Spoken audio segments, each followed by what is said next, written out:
and welcome to another episode of Focus On with me, Keamogetso Mosepele. The demand for critical minerals is on the rise as the world transitions to the use of cleaner energy sources.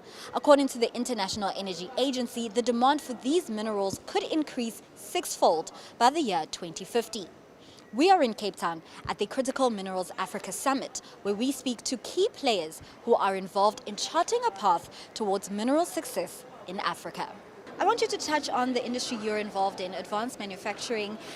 You're in a niche market where you manufacture cavity-free plugs. Just walk us through some of the technicalities behind that and the industries you supply. Yeah, we are manufacturing in South Africa for Southern Africa cavity-free plug valve. Cavity-free means that within the construction of that valve there is no area where the media which is going through the valve can sit and reside.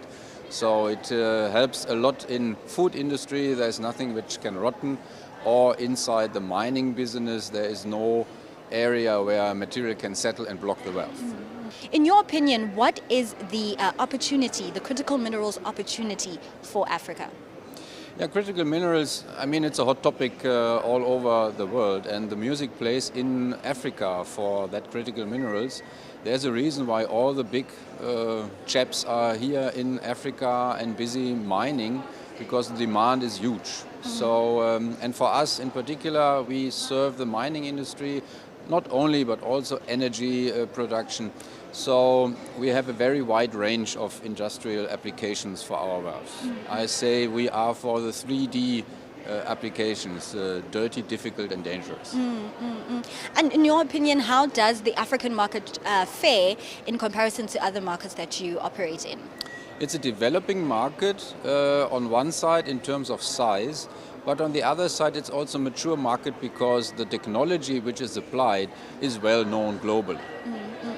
And you say it's developing. I want you to let me know what can be done to change that narrative from it being a developing market to a more developed market. What are some of the policy interventions or support that is needed for yourself in that space to grow? I'll give you one example for South Africa. If we look on the total amount of valves and accessories in South Africa, 80% is import.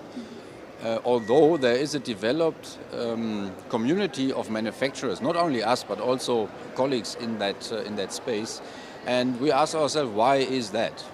There is somebody locally to be able to supply, and still people are importing. That doesn't make sense in terms of employment. We all need jobs. So yeah, that is a mindset change. And what I appreciate about the positioning of your South Africa pond, as we've mentioned, you also are a gateway to sub-Saharan Africa, and that is so important. Then within that space, and as it can expand to more places in Africa, what needs to be done to increase investment and financing to achieve that objective? Investors always like security, stability in the political space, stability in the working environment space. We have a lack of skilled people in Africa, not only South Africa but Africa general. So that makes it difficult for investors and companies who want to invest in Africa to get their business going. So it's a huge problem. And without that, the people cannot operate properly. So we need a combination of making it easier for companies to bring in the experts and have the experts train the local people. So that is very important, so that on a long run, the local people can take over. And additionally, summits like this, you meet other industry players. What is the importance of sharing ideas as well as some of the challenges that you're facing within summits like this? Yeah, networking events like that is important for us because as a business we need brand awareness. So people must know that we are there, that we are local, and that we have the solutions what they need for their companies. And I find in the discussions with many other players, they have the same problem. Access to, let's say, the decision makers of chambers of mines, chambers of commerce. That is very important for us to grow our network and have the possibility to talk to the people which are relevant in the different countries. And also going forward, what is your outlook in terms of advancing or advanced manufacturing for Africa? Yeah, it is a very nice and shiny bubble. However, we need to make sure that we are not falling on our face because we are making the second or third step before the first. So in particular, we are struggling to get our raw materials, means advanced casting bodies and stuff locally in Africa. So we also need to import, not that I would like to, but there is not the skills and the technical expertise within Africa or Southern Africa. So that makes it difficult for us. So we need to have the basis to be able to do advanced manufacturing. Within the context of Angola, which currently is more oil reliant, Yeah. or rather say reliant than dependent, in its efforts to be on par with its global peers and diversify its economy, in your opinion, is that happening? Is that happening fast enough? Yeah, I mean, there's a great, in terms of a policy perspective, in terms of government drive, ministerial, talking about the Ministry of Energy and Natural Resources in Angola, you are seeing a great shift. You're seeing actually the National Oil Company opening a new section into critical minerals, looking at your battery metals and your critical minerals, and interesting projects actually popping up in Angola. I think there's a project for rare earth metals in the center of the country actually, which is about a 2 to 3 kilometer distance from the Lobito corridor, which is talked about a lot these days. So yeah, there is a great shift, and a great, not just shift in terms of policy as I mentioned, but also in terms of mentality, that people are looking into other avenues, entrepreneurs and even the service sector. Yeah. And I also just want to draw a parallel between the two opportunities for investment that you are responsible also for sourcing into the country. Yep.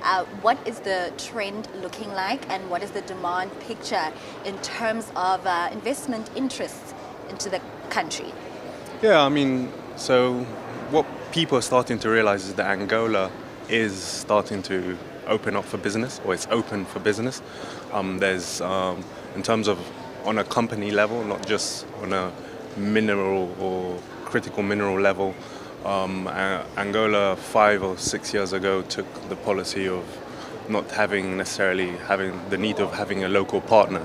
So that kind of takes the hat off of the topic around, for example, corruption, and having to have someone that is politically affiliated to kind of open doors for you and everything. So people go, merit starts becoming part of the talking point, and it's about competence now rather than being affiliated to X, Y, and Z to kind of open doors. So there's a very positive, that's the kind of positive note that I can highlight, and that opens now.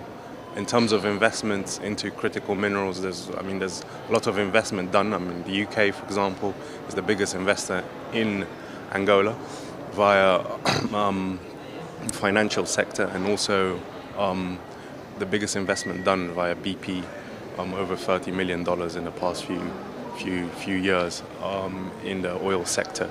And obviously, these companies are also starting to look into the solar producing side, the energy side, more the clean energy side of things, and sustainability. And obviously, critical minerals is a heart, and that's one of the reasons that we're here, to kind of highlight the potential that Angola has, because we've got neighboring countries such as Congo and Zambia with the copper belts, which geologically it's proven that crosses over and does kind of a loop back into Angola. And you're seeing big companies such as Ivanhoe, Anglo American, Rio Tinto really now starting their operations, and probably starting with drilling programs even as of next year, 2025. I want to circle back to your point for the need of good governance. Yep. From an operational perspective, when you're sourcing these investment opportunities for Angola, what are some of the policy shifts that are needed to facilitate this mandate? Yeah, I mean, talking about critical minerals, there's some reviews being done around the mining laws, the mining code. So that's being done right now. As I mentioned, also when I said Angola is open for business, the ministry itself has actually created two entities. One that regulates it, and I've got another one that has a geological database, which is actually available to private companies. So if you have an interest to go and mine rare earth metals, you can actually access that national database at a certain, quite fairly low cost, and start tapping and trying to see which area will be of your interest, and then you can start applying for licenses going through that process. So yeah. What is the risk premium that Africa is often associated with? What is the risk environment when sourcing opportunities for investment? And additionally, how important is regional integration, regional trade integration in terms of easing investment into the country? Yeah, so risk, we see Angola, I think the biggest risk in Angola right now is FX, because we're a country that our export balance is not great in that sense. And I think and these things will only change with these initiatives, right? So much more export that we get. Angola is trying to diversify a lot. We're into agriculture also, and trying, because they've got great potential. I think in terms of hydric resources is the second largest potential. So energy, Angola's actually got a surplus of energy. So the risks are more infrastructure-wise, financially wise. Angola has just gone into the grey list for the US dollar. I mean, that's not great news, but people are still trading for other avenues via the euro and rather than the US dollar. But risk factor-wise, also politically, I think Angola is very de-risked now because a lot of clamp down on corruption and stuff like that. Yeah, so these are in terms of a risk factor. That would be my point. There's, in terms of infrastructure, Angola is very vested into improving its infrastructure overall. It's a very safe country. I think is one of the countries that's been contributing a lot to the peace, stability in the region. And we don't get many things that we're seeing in the neighboring countries.